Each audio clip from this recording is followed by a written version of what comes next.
بسم اللہ الرحمن الرحیم اللہم صلی علی محمد وعلی آل محمد مبارک وسلم۔ ناظرین، امید کرتا ہوں کہ آپ سب خیریت سے ہوں گے۔ آج بہت ہی اہم موضوع پہ ہم بات کرنے والے ہیں، وہ ہے میکس اسکالرشپ۔ ٹھیک ہو گیا؟ یہ MEXT scholarship basically Japanese government کی طرف سے ہوتا ہے، اور یہ ماسٹر کے لیے بھی ہے، پی ایچ ڈی کے لیے بھی ہے۔ ٹھیک ہو گیا؟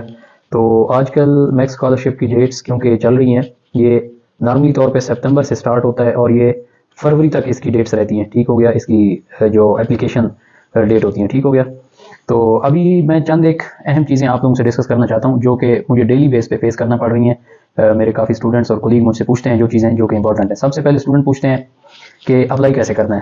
تو اس میں اپلیکیشن اس کی فل کرنا یا اس کو اپلائی کرنا کوئی بھی مشکل نہیں ہے۔ ٹھیک ہے؟ ہر بندہ اپلائی کر سکتا ہے، اور ہر بندہ گھر بیٹھ کے اپلائی کر سکتا ہے، اور ہر بندہ اس کو ون بھی کر سکتا ہے۔ ٹھیک ہو گیا؟ سب سے پہلی چیز جو ہے، آپ کو کیوں جانا چاہیے باہر؟ ٹھیک ہے؟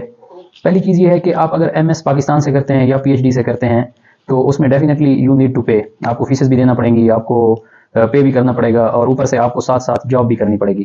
تو اس لیے as a part time studies جو ہوتی ہیں وہ آپ کے لیے کافی مشکل ہو جاتی ہیں۔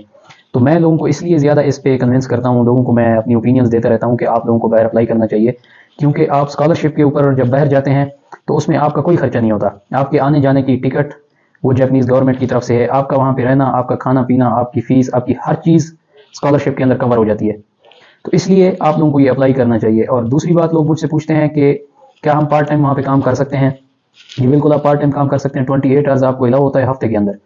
تو موسٹلی اسٹوڈنٹ وہاں پہ پارٹ ٹائم کام کرتے ہیں، اور آپ کی اسٹڈیز اتنی مشکل بھی نہیں ہوتی کہ آپ وہاں پہ پارٹ ٹائم کام نہ کر سکیں، تو آپ کر سکتے ہیں، کیونکہ وہاں پہ جو مینلی ڈگری ہے وہ ریسرچ اورینٹیڈ ہے۔ ٹھیک ہو گیا؟ اگلی چیز بھی آپ کو آئی ہوپ کہ سمجھ آ گئی ہوگی۔ اور دوسری چیز یہ لوگ پوچھتے ہیں کہ کیا ہم اپنی فیملی کو ساتھ لے کے جا سکتے ہیں؟ بالکل، آپ اپنی فیملی کو لے کے جا سکتے ہیں، آپ کے کڈز ہیں، آپ ان کو بھی لے کے جا سکتے ہیں۔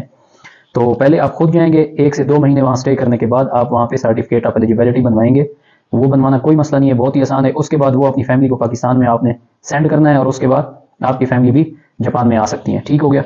تیسری چیز، لوگ پوچھتے ہیں کہ کتنا اسکالرشپ ہوتا ہے، کہ یہ انف ہے وہاں پہ اسٹے کرنے کے لیے؟ جی بالکل، اسکالرشپ کی اتنی اماؤنٹ ہوتی ہے کہ آپ وہاں پہ رہ بھی سکتے ہیں، آپ تھوڑی بہت سیونگ بھی کر سکتے ہیں اگر آپ کرنا چاہیں تو، کیونکہ آپ پارٹ ٹائم کرتے ہیں تو بھی آپ سیونگ کر سکتے ہیں۔ اگر آپ کے 2 سے 3 کڈز ہیں تو اسکالرشپ کی اماؤنٹ اتنی ہوتی ہے کہ آپ وہاں پہ ایزیلی مینیج کر کے رہ سکتے ہیں۔ ٹھیک ہو گیا؟ اور لوگ یہ بھی پوچھتے ہیں کہ اسکالرشپ کی اماؤنٹ کتنی ہوتی ہے؟ تو جناب، اسکالرشپ کی اماؤنٹ جو ہے تقریباً 1.40 سے لے کے 1.50 کے درمیان ہوتی ہے۔ تو 1.40، 1.45، 1.48 ہزار ین، 1,48,000 ین۔ ٹھیک ہو گیا؟ جاپنیز۔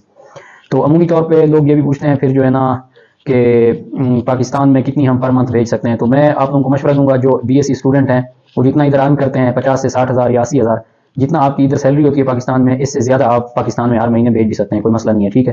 تو 1,48,000 ین آپ کو ملتا ہے، جو کہ پاکستانی تقریباً 3 لاکھ روپیز بنتے ہیں۔ ٹھیک ہو گیا؟